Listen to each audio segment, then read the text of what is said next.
Now, next, we're going to talk about thrift store strategy. And I know people love thrifting. Thrifting's a lot of fun because you never know what you're going to find at the thrift store. And thrift stores have a variety of different ways that they get their product. Some thrift stores just get their product from donations, from local people that bring the stuff in. I know we've donated a ton of stuff to our local Goodwill. And actually, frankly, a lot of that stuff had good value, but I just didn't have the time to list all that stuff on eBay myself, and it was easier to just give it to the thrift store in exchange for a tax deduction. So some thrift stores are strictly storage unit thrift stores, meaning what they do is they go out and they buy storage units at auction, just like on the TV show Storage Wars, and then they just resell the stuff in their thrift store. They're not thrift stores in the traditional sense where they receive all their stuff through donations. They're more of a business, and they're really selling stuff that they find in storage units. So let's look at a couple of simple thrift store strategies you can use. One of the most important things is very obvious. You've got to find out when they get the new stuff in. If you find out that they put new stuff out at 10 a.m. on Wednesday morning, that's when you should be there. That's when all the goodies come out. That's when you need to be looking. But there are many thrift stores that continuously are putting new stuff out, and they don't have a set time.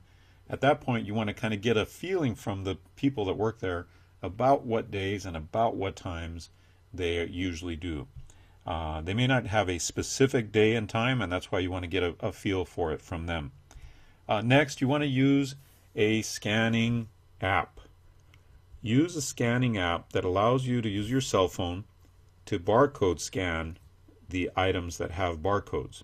So there's going to be a lot of new items that are in the box, and they have a barcode, and these scanning apps you use with your smartphone and sometimes with just a regular phone that has a camera, and it allows you to scan the barcode and get a sense of what the value is of that item.